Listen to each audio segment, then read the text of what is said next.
Hello students, आप सभी लोगों का रे क्लासेस की इस ऑनलाइन प्लेटफॉर्म पे स्वागत है बच्चों। तो बच्चों आज से हम लोग क्या करने वाले हैं, आज से हम लोग क्लास 10th की केमिस्ट्री का फर्स्ट चैप्टर स्टार्ट करने जा रहे हैं। क्या करने जा रहे हैं? क्लास 10th की केमिस्ट्री का फर्स्ट चैप्टर स्टार्ट करने जा रहे हैं। और ये चैप्टर क्या है? चैप्टर का नाम क्या है? Chemical reaction and equation. Chemical reaction and equation. तो आज से हम लोग इसके बारे में पढ़ाई स्टार्ट करते हैं। सबसे पहले बच्चों क्या है कि जो भी बच्चे हमसे जुड़ना चाहते हैं वो लोग क्या है कि एक तो हमारा YouTube चैनल है, इस पे वीडियोस आपको मिलेंगे, और इसके साथ साथ अगर आपको असाइनमेंट्स भी करने हैं, टेस्ट भी हमसे यूज लेना है, तो इसके लिए आपको हमारा मोबाइल एप्लीकेशन इंस्टॉल करना होगा, जो कि आपको प्ले स्टोर पे अवेलेबल मिलेगा। आपको बस सर्च करना है रे क्लासेस, वहाँ से जो आपको पहला जो एप्लीकेशन मिले उसको आप इंस्टॉल कर लीजिए। अदरवाइज आपको इस वीडियो के डिस्क्रिप्शन में भी आपको उसका एप्लीकेशन का लिंक आपको मिल जाएगा। ठीक है, तो हमारी जो क्लासेस होंगी बेटा यूट्यूब पे तो आपको ओनली वीडियोस मिलेंगे। अगर आप हमसे साल भर तक study materials, assignments, DPPs, test, इन सब चीज़ों से जुड़ना चाहते हो तो आपको हमारा मोबाइल एप्लीकेशन इंस्टॉल करना होगा, और आपको एक बहुत ही मिनिमम फीस स्ट्रक्चर है उसको आपको पे करना होगा। That will be only 999 rupees, जिसमें आप कंप्लीट 1 ईयर तक सारी चीज़ें एक्सेस कर पाओगे। ओके, तो चलो जब हम लोग कोई भी चीज़ स्टार्ट करते हैं सबसे पहले उसकी डेफिनेशन से स्टार्ट करते हैं। तो अब हम लोग केमिस्ट्री स्टार्ट करने जा रहे हैं, तो आज सबसे पहले केमिस्ट्री की डेफिनेशन देखते हैं क्या होती है। ठीक है, चलो तो केमिस्ट्री को डिफाइन करते हैं भाई। केमिस्ट्री क्या है? It is the branch of science. ये क्या है? साइंस की एक ब्रांच होती है विच डील्स विथ, जो किसके साथ डील करती है? With composition and properties of matters. जो किसके साथ डील करती है? मैटर्स के साथ डील करती है। And the changes that matter undergoes by various interactions, और जो वेरियस इंटरेक्शंस के द्वारा उनमें जो चेंजेस आता है उसके बारे में स्टडी करती है। कौन स्टडी करती है? केमिस्ट्री। अब मैटर, जब मैटर की बात हो गई, इसका मतलब हर एक चीज के बारे में स्टडी करती है भाई। मैटर का मतलब हर एक चीज, आपके आसपास जो चीज है सब मैटर है। तो इसका मतलब है केमिस्ट्री हर जगह इन्वॉल्व है। केमिस्ट्री हर जगह इन्वॉल्व है। चलो अब देखो क्या होता है। जो चेंज होता है, जो चेंज होता है ये क्या है? Is the law of nature. ये क्या है? नेचर का लॉ है भाई। कोई भी चीज है तो उसमें चेंज तो जरूर होगा। कोई भी चीज नेचर में है तो उसमें चेंज तो होना ही होना है। एनीथिंग, सब में चेंज होना है। जैसे छोटे छोटे कुछ एग्जांपल्स ले लेते हैं भाई, जो आपके डेली यूज में आप देखते हो। जैसे conversion of water into vapour. क्या देखते हो कि पानी का भाप बनना, भाप बनकर उड़ जाना। ठीक है, पानी का भाप बनकर उड़ जाना, वेपर में कन्वर्ट हो जाना। और कैसे एग्जांपल, जैसे rusting of iron. Rusting of iron, लोहे पर जंग लग जाना। ये भी एक चेंज ही तो है। लोहे पर जंग लग जाती है, लोहा आप बाहर रख दीजिए, एक सीजन के बाद आप देखेंगे उस पर एक परत आ जाएगी, किसकी? रस्ट की आ जाएगी। तो ये भी एक चेंज है। ठीक है, आप खाना बनाते हो, आप नहीं बनाते होगे, घर में कोई बनाता होगा ना, कुकिंग ऑफ फूड। ये भी क्या है?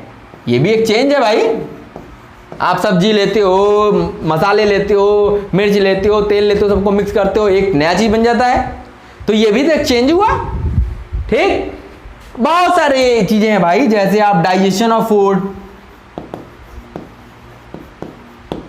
डाइजेशन ऑफ फूड, जो आप खाना खाते हो इसका डाइजेशन, ये भी एक चेंज ही तो है। ये भी एक चेंज है। और बहुत सारी कह सकते हो यार, जैसे combustion of fuel, combustion of fuels in our vehicles. हमारे व्हीकल में जो फ्यूल डालते हो वो क्या होता है, उसका कंबस्शन होता है ना। फ्यूल खत्म होता है, गाड़ी चलती है, गाड़ी चलती है तो फ्यूल खत्म होता है, ऐसा नहीं होता है, ऐसा नहीं होता है गाड़ी पेट्रोल डला दिए जिंदगी भर गाड़ी चलेगी, ऐसा नहीं होता है ना। फ्यूल का कंबस्शन होता है, तो ये भी क्या एक चेंज है, ठीक। तो ये सब डेली लाइफ में होने वाले चेंजेस है, बहुत सारे चेंजेस है भाई। दूध का दही बनना ये भी एक चेंज है। तो बहुत सारे चेंजेस है, बहुत सारे चेंजेस है, कितना आप देखोगे। तो ये सब क्या है, अब जो चेंज हुआ, अब जो चेंज हुआ वो चेंज कैसा हो सकता है, इस पे बात करते हैं। अब जो चेंज होता है इसको केमिस्ट्री में दो पार्ट में बांटा गया। कितने पार्ट में बांटा गया बेटा, दो पार्ट में। जो चेंज है, जो हमारे साइंटिस्ट थे, साइंटिस्ट ने क्लासिफाई किया चेंज को, क्लासिफाई द चेंज। चेंज को क्लासिफाई कैसे किया भाई, उन्होंने बोला चेंज जो होता है वो दो प्रकार का होता है। कौन कौन सा चेंज, एक तो होता है फिजिकल चेंज, फिजिकल चेंज, दूसरा होता है केमिकल चेंज, केमिकल चेंज। एक तो होता है फिजिकल चेंज, दूसरा होता है केमिकल चेंज। चेंजेस दो प्रकार से डिवाइड कर दिया गया, ठीक। तो अब चलो, अब हम बात करेंगे जो जो वही पढ़े उसमें बहुत सारे फिजिकल चेंज थे, बहुत सारे केमिकल चेंज थे। अब हम एक एक के बारे में स्टडी करते हैं कि फिजिकल चेंज क्या होता है, केमिकल चेंज क्या होता है, ठीक है। चलो इतना नोट कर लो, फिर हम फिजिकल चेंज के बारे में स्टडी करते हैं। चलो बच्चों, अब हम बात करते हैं कि फिजिकल चेंज क्या होता है, इसके बारे में स्टडी करते हैं। तो देखो फिजिकल चेंज क्या होता है कि a change in which physical properties of substance changes. इसमें उसकी फिजिकल प्रॉपर्टी में चेंज होता है, but chemical composition do not change. लेकिन उसका केमिकल कंपोजिशन चेंज नहीं होता है, उसको हम लोग क्या बोलते हैं, फिजिकल चेंज। अब देखो फिजिकल प्रॉपर्टीज का मतलब क्या हो गया, जैसे आपने एक आइस लिया, आपने एक आइस लिया। अब आइस किससे मिलके बना है, वाटर से मिलके बना है। अब आइस को मेल्ट करा दो, आप मेल्ट कर दो कि क्या बन जाएगा, वाटर बन जाएगा। तो यहां पे पानी ही है ना, उसका physical structure change, physical structure बस स्ट्रक्चर चेंज हुआ, उसका केमिकल स्ट्रक्चर चेंज नहीं हुआ। अभी भी वो वाटर के मॉलिक्यूल ही हैं, लेकिन अभी सॉलिड स्टेट में था, ये फिजिकल स्ट्रक्चर ऐसा था, अब क्या हो गया, मेल्ट होकर लिक्विड में बदल गया, इसका फिजिकल स्ट्रक्चर बदल गया, लेकिन उसका केमिकल कॉम्बिनेशन चेंज नहीं हुआ। तो ऐसे को हम लोग क्या बोलते हैं, फिजिकल चेंज बोलते हैं। ऐसे को क्या बोलते हैं, फिजिकल चेंज बोलते हैं। जैसे फ्रीजिंग, आप पानी लो उसको फ्रीज कर दो तो क्या बन जाएगा, लिक्विड से सॉलिड बन गया, और वो क्या बन गया आपका, आइस बन गया, आइस क्यूब बन गया। मेल्ट करा दो, बॉयल करा दो, बॉयल करा के आप वेपर बना दो, वेपर भी तो वाटर का मॉलिक्यूल ही है। फिर वेपर को कंडेंस कर दो, फिर वाटर मिल जाएगा ना। तो ये सब क्या है, इसमें आपका फिजिकल स्ट्रक्चर चेंज हो रहा है, लेकिन केमिकल कॉम्बिनेशन चेंज नहीं हो रहा है वो वाटर का मॉलिक्यूल ही, कभी वो सॉलिड फेज में है, कभी लिक्विड में है, कभी वेपर के फॉर्म में है, लेकिन है तो वाटर ही ना। तो फिजिकल स्ट्रक्चर तो उसका चेंज हो रहा है, लेकिन उसका केमिकल कॉम्बिनेशन चेंज नहीं हो रहा है, उसमें दो हाइड्रोजन एक ऑक्सीजन ही है। आया समझ में। चलो अब हम इसके कैरेक्टरिस्टिक्स की बात कर लेते हैं, क्या क्या कैरेक्टरिस्टिक्स होती है। तो पहली कैरेक्टरिस्टिक कहती है कि the identity of substance is maintained, मतलब सब्सटेंस की आइडेंटिटी मेंटेन रहती है, चाहे सॉलिड लो, अगर आइस लियो तो ये भी किससे बना है, वाटर से, इसकी आइडेंटिटी क्या है, वाटर। फिर इसको मेल्ट किया, क्या बन गया, लिक्विड, अभी भी तो है ये वाटर। फिर उसको क्या किया, वेपराइज कर दिया, फिर वेपर बन गया, है तो अभी भी वो वाटर का मॉलिक्यूल ही ना। तो इसका मतलब इसकी आइडेंटिटी मेंटेन रहती है, आइडेंटिटी चेंज नहीं होती है। अगला क्या है, the change is generally temporary. इसका जो चेंज होता है वो टेम्पोरी होता है। टेम्पोरी का मतलब हो गया कि आपने बर्फ को उठाया बाहर रख दिया तो अपने आप वो पिघल के पानी बन जाएगा। फिर अगर चाहोगे पानी को आप फ्रिज में डाल दो, फिर बन जाएगा क्या, फिर से सॉलिड बन गया। तो ये क्या है, टेम्पोरी है, आप इसको चेंज करते रह सकते हो। ठीक है, अगला क्या है भाई, हीट चेंज मे और मे नॉट टेक प्लेस। यहां पे हीट का चेंज हो भी सकता है, नहीं भी हो सकता है। ठीक है, नेक्स्ट क्या है, ओनली द फिजिकल स्टेट और some of the physical properties of substances are change. केवल फिजिकल स्टेट चेंज हो सकती है या कुछ फिजिकल प्रॉपर्टीज होती हैं जो चेंज हो सकती हैं, और कुछ नहीं होता है फिजिकल चेंज में। समझ में आया? ये हमारा क्या था, पूरा कंप्लीट फिजिकल चेंज है। क्या होता है, क्या कैरेक्टरिस्टिक है, समझ में आ गई चीज? ओके, नोट करो, फिर हम आगे केमिकल चेंज पे चलते हैं। देखिए, अब हम बात करते हैं केमिकल चेंज की। केमिकल चेंज क्या होता है, तो देखिएगा, a change in which one और मोर substances changes into a new substance. इसमें क्या होता है, एक सब्सटेंस या एक से ज्यादा सब्सटेंस मिलते हैं और एक नया सब्सटेंस बनता है with a different chemical combination. और इसका केमिकल कॉम्बिनेशन क्या होता है, एकदम अलग होता है, उनसे कोई मतलब नहीं होता है पहले वाले से, उनसे कोई मतलब नहीं होता है। जैसे burning of a candle, candle आप जला देते हो तो क्या मिलता है, उसका अलग से जो मिलता है वो एक अलग, उसका अलग प्रॉपर्टी है, उसका अलग स्ट्रक्चर है। ठीक है, रस्टिंग ऑफ आयरन, आयरन आप बाहर छोड़ दो, नमी वाले जगह पे छोड़ दो, फिर देखो उसके ऊपर रस्ट लग जाती है। तो रस्टिंग ऑफ आयरन भी क्या है, एक आपका केमिकल चेंज है। बर्निंग ऑफ फ्यूल, फ्यूल जलाते हो, ये भी केमिकल चेंज है। जैसे इसका सबसे अच्छा एग्जांपल क्या है, जैसे आप दूध से दही बनाते हो ना, दूध से दही बनाते हो तो ये भी क्या है, केमिकल चेंज है। दूध की प्रॉपर्टी अलग है और दही का केमिकल कॉम्बिनेशन अलग है, उसकी प्रॉपर्टी अलग है, दोनों में डिफरेंस है। तो अब देखो, जैसे इसकी कैरेक्टरिस्टिक्स की बात करें अगर, तो जो आइडेंटिटी होती है ओरिजिनल सब्सटेंस की, ये कंप्लीटली बदल जाती है, कंप्लीटली बदल जाती है। दूध की आइडेंटिटी अलग है, दूध से दही बन गया, उसकी आइडेंटिटी अलग हो गई, उसका नाम ही अलग हो गया, दही। वो दूध था, उसकी प्रॉपर्टी अलग थी, ये दही बन गया, इसका प्रॉपर्टी अलग है, इसका केमिकल कॉम्बिनेशन दूसरा है, इसका केमिकल कॉम्बिनेशन दूसरा है, तो इसकी आइडेंटिटी ही चेंज हो जाती है भाई। This change is generally permanent, और ये चेंज होता है, ये परमानेंट होता है। मतलब परमानेंट का मतलब हो गया कि अब इससे अब चाहो तो पहले वाला बना लो, तो पॉसिबल नहीं है। जैसे वहां क्या था, आपने आइस की एक क्रिस्टल लिए, उससे आप वाटर बना लिए, वाटर को वेपराइज कर दिया आप, इसलिए ये आपका क्या था, ये टेम्पोररी था, लेकिन यहां पे क्या है, ये परमानेंट है। आपने कैंडल ली, जलाई, पिघल गई कैंडल, क्या आप फिर से कैंडल उसको जला सकते हो? नहीं जला सकते। समझ में आया? The change is generally accompanied by energy change. इसमें क्या होता है, एनर्जी में चेंज होती है, इसमें हीट एनर्जी रिलीज हो सकती है, लेकिन वहां पे कोई एनर्जी चेंज नहीं था। यहां पे एनर्जी चेंज होगी, जैसे आप फ्यूल बर्न करोगे तो यहां पे एनर्जी रिलीज होगी। फिर the change can not be reversed, और सबसे बड़ी चीज है, यहां पे जो चेंज आप करोगे उसको आप रिवर्स नहीं कर सकते। दूध से दही बना सकते हो, लेकिन फिर कहोगे दही से दूध बना लें, तो पॉसिबल ही नहीं है। ये क्या है, ये है केमिकल चेंज।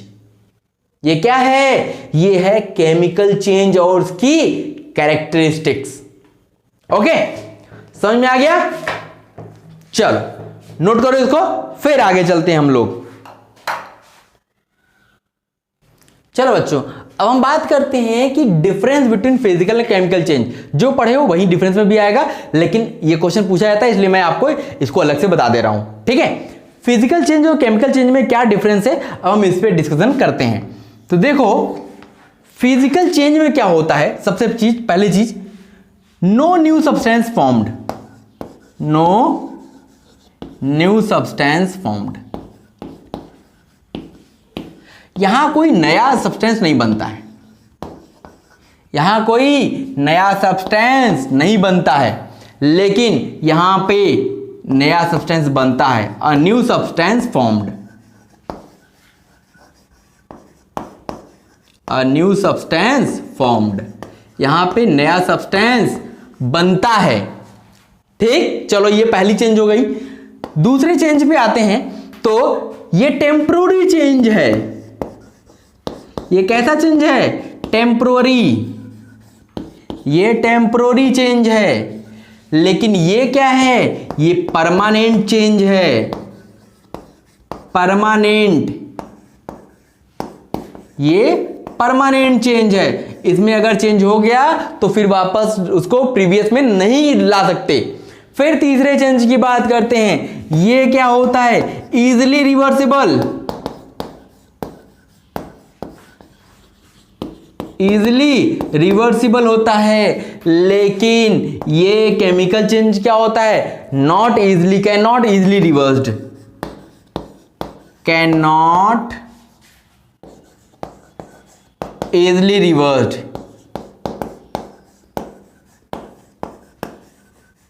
इसको आप इजिली रिवर्स नहीं कर सकते हो। ठीक है, ये तीन बहुत है, इसमें आप एग्जांपल्स दे सकते हो, एग्जांपल्स दे लो दोनों में। देखो लिखते जाओ जो जो पढ़े हो। Melting of ice, melting of ice, ठीक। और क्या पढ़े हो? Evaporation of water, evaporation of water, water का इवेपोरेशन। और क्या पढ़े? जैसे स्ट्रेचिंग रबर, स्ट्रेचिंग और रबर बैंड, ये भी आपका क्या है? केमिकल चेंज है भाई। अरे फिजिकल चेंज है। रबर आपने लिया, खींचा, छोड़ देंगे, फिर अपनी पुरानी अवस्था में आ जाएगा। तो ये क्या है? उसका स्ट्रक्चर चेंज हो रहा है, तो इसमें कोई केमिकली बॉन्ड चेंज नहीं हो रहा है। तो ये क्या है? ये आपके फिजिकल चेंजेस हैं। ठीक, जब हम इधर की बात करते हैं, इधर में बात करें तो इधर जैसे conversion of milk into curd, conversion of milk into curd, दूध से दही का बनना, ये क्या है? ये केमिकल चेंज है। ठीक, digestion of food, digestion of food, खाने का पचना, किसमें? ह्यूमंस में। फिर क्या? Rusting of iron, rusting of iron, ये सब क्या है बेटा? ये सब आपके केमिकल चेंजेस हैं। ठीक है, ये सब क्या है? ये सब केमिकल चेंजेस हैं। ठीक, समझ गए? इसको नोट कर लो, नोट कीजिएगा इसको आराम से, कोई जल्दबाजी नहीं है, एकदम आराम से काम कीजिए। ओके, चलो देखो बच्चों, अब हम आगे चलते हैं और बात करते हैं केमिकल रिएक्शन क्या होता है, इस पे डिस्कशन करते हैं। क्योंकि हमारे चैप्टर का नाम क्या है? Chemical reaction and equation, chemical reaction and equation. तो अब हम अपने मेन टॉपिक पे आते हैं कि केमिकल रिएक्शन क्या होता है, इस पर डिस्कशन कर लेते हैं। देखो, केमिकल रिएक्शन क्या है? The process in which a substance undergoes a chemical change, ऐसा प्रोसेस जिसमें कुछ केमिकल चेंज होता है टू प्रोड्यूस न्यू सब्सटेंसेस, जिसमें क्या है? नए सब्सटेंसेस बनती हैं विथ इंटायरली न्यू प्रॉपर्टीज, और जो सब्सटेंस बन रहे हैं उनकी प्रॉपर्टी पहले वाले से एकदम अलग है। तो ऐसे को हम लोग क्या बोलते हैं? Chemical reaction. ऐसे को हम लोग क्या बोलते हैं? Chemical reaction. ठीक है, तो ये हमारा केमिकल रिएक्शन हो गया। अब हम कुछ एक्टिविटीज परफॉर्म करते हैं। परफॉर्म करने का मतलब हम लैब तो नहीं ले जा रहे हैं, लेकिन यहीं पे परफॉर्म करेंगे और आपको समझाएंगे। कुछ एक्टिविटीज हैं जिनके थ्रू आप केमिकल रिएक्शंस को अच्छी तरह के समझ सकते हो। ठीक, चलो तो इतना नोट कर लो, फिर हम लोग एक एक एक्टिविटीज को करके देखते हैं। देखिए अब हम लोग एक एक्टिविटी देखते हैं। एक्टिविटी क्या है कि हमारा एम क्या है, टू स्टडी द रिएक्शन, हमें स्टडी करनी है रिएक्शन के बारे में between magnesium and oxygen. Magnesium और ऑक्सीजन के रिएक्शन के बारे में स्टडी करनी है, जिससे क्या बनता है, मैग्नीशियम ऑक्साइड बनता है।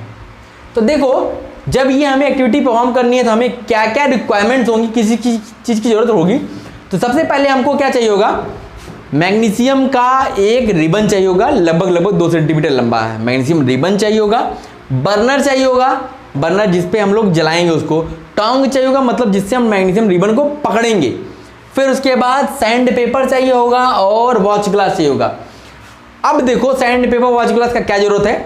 देखो क्या होता है कि जो आपका मैग्नीशियम रिबन होता है उसके ऊपर एक लेयर चढ़ जाती है, हमें उसको हटाने के लिए सैंड पेपर उसको रगड़ना पड़ेगा। सबसे पहले क्या करेंगे, लगभग 2 सेंटीमीटर लंबा हम लोग क्या ले लेंगे, मैग्नीशियम रिबन ले लेंगे, उसको सैंड से रगड़ करके साफ कर लेंगे। फिर हम उसको टोंग में पकड़ेंगे और बर्नर के पास ले जाएंगे, इसको जलाएंगे। जब ये जलेगा तो डैजलिंग वाइट लाइट प्रोड्यूस करेगा और जल करके जो इसका ऐश गिर रहा है, राख गिर रहा है, उसको हम लोग एक वॉच ग्लास में स्टोर रखेंगे। वॉच ग्लास नीचे रहेगा, उसी में उसका राख गिरेगा। तो ये जो ऐश इकट्ठा हुआ वॉच ग्लास में, यही व्हाइट कलर का ऐश होगा और यही क्या है, यही हमारा मैग्नीशियम ऑक्साइड है। यही हमारा क्या है, मैग्नीशियम ऑक्साइड है। अब ऑब्जर्वेशन हमारा क्या हुआ, यहां से हमने क्या देखा कि magnesium ribbon Burns with A dazzling white light, ये डैजलिंग व्हाइट लाइट के साथ जलता है and changes into white powder, और ये चेंज हो जाता है कि व्हाइट रंग के पाउडर में अपने आप को बदल लेता है। यही व्हाइट पाउडर क्या है, हमारा मैग्नीशियम ऑक्साइड है। अब देखो क्या है कि अब कंक्लूजन पे क्या हम आएंगे। सबसे पहले हमने क्या लिया था, मैग्नीशियम लिया था, ठीक। फिर क्या लिया था, ऑक्सीजन लिया था। जब इनको ऑक्सीजन के प्रेजेंस में हमने जलाया तो ये क्या मिल गया, मैग्नीशियम ऑक्साइड मिला, मैग्नीशियम ऑक्साइड मिला। अब इसको आप बैलेंस करना चाहो तो बैलेंस कर लो, यहां पे 2 लगा दो और यहां पे 2 लगा दो, ये बैलेंस हो गया। ये क्या हो गया, बैलेंस हो गया। अब ये जो हैं Mg और O2, इनको क्या बोला जाता है, इनको बोला जाता है रिएक्टेंट। इनको क्या बोला जाता है, रिएक्टेंट बोला जाता है। और ये मैग्नीशियम जो है ये सॉलिड फेज में है, सॉलिड होता है। ऑक्सीजन क्या है, गैसियस है। और जो मैग्नीशियम ऑक्साइड आपको मिला ये भी क्या है, ये भी आपका सॉलिड है। तो ये इनको क्या बोलते हैं, इनको बोलते हैं रिएक्टेंट। और जो ये बनता है इसको क्या बोलते हैं, इसको बोलते हैं प्रोडक्ट। क्या बोलते हैं, इसको बोलते हैं प्रोडक्ट। तो ये हमारा केमिकल रिएक्शन था। ये क्या है, ये केमिकल रिएक्शन है। इसमें क्या है, मैग्नीशियम और ऑक्सीजन, मैग्नीशियम को ऑक्सीजन के प्रेजेंस में हमने जलाया तो एक नया कंपाउंड मिला है मैग्नीशियम ऑक्साइड का।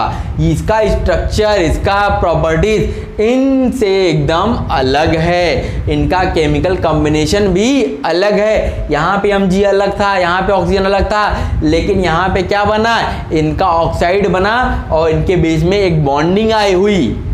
तो ये इनका केमिकल कॉम्बिनेशन एकदम अलग है, इनका अलग है, इनकी प्रॉपर्टीज एकदम अलग है, इसकी प्रॉपर्टीज एकदम अलग है। तो ये हमारा पहला एक्टिविटी था, ये हमारा पहला एक्टिविटी था जिससे आपको बहुत कुछ चीजें समझ में आ गई। आप इसको लैब में भी करोगे, लेकिन इस प्रैक्टिकल को परफॉर्म करने, इस एक्टिविटी को परफॉर्म करने से पहले एक चीज ध्यान रखिएगा कि जब आप इसको जला रहे होते हो, जब आप मैग्नीशियम रिबन को जला रहे होते हो, तो सबसे पहले चीज आपकी आंख पे वो एक चश्मा लगा होना चाहिए, जिससे वेल्डिंग करने वाले नहीं लगाते हैं उस टाइप का। नहीं, कभी कभी हो सकता है कि आप वो जो लाइट प्रोड्यूस होती है उसकी वजह से आंख खराब होने का डर है। और हमेशा इसको जब भी करो तो टीचर की प्रेजेंस में करो। आप इसको आप कर सकते हो, जब भी स्कूल आप जाओ तो टीचर से बोल दीजिए हमें एक्टिविटी परफॉर्म करनी है, सारी चीज़ें ले लीजिए और उनकी प्रेजेंस में आप ये चीज़ करके देखिए कि ये कैसे डैजलिंग वाइट लाइट प्रोड्यूस होती है, कैसे किस कलर की ऐश मिलती है। तो आपको समझ आएगा कि जो व्हाइट कलर की पाउडर मिला हमको एस के फॉर्म में, वही हमारा क्या है, वही हमारा मैग्नीशियम ऑक्साइड है। ठीक है, तो ये समझ में आ गया, इसको नोट कर लीजिए, इसको नोट कर लीजिएगा। तो आज के लिए बच्चों बस इतना ही। अगली क्लास में हम लोग मिलेंगे तो एक दो एक्टिविटीज और परफॉर्म करेंगे और फिर उसके बाद हम लोग चलेंगे केमिकल रिएक्शन की क्या क्या प्रॉपर्टीज होती हैं। Okay okay, thank you.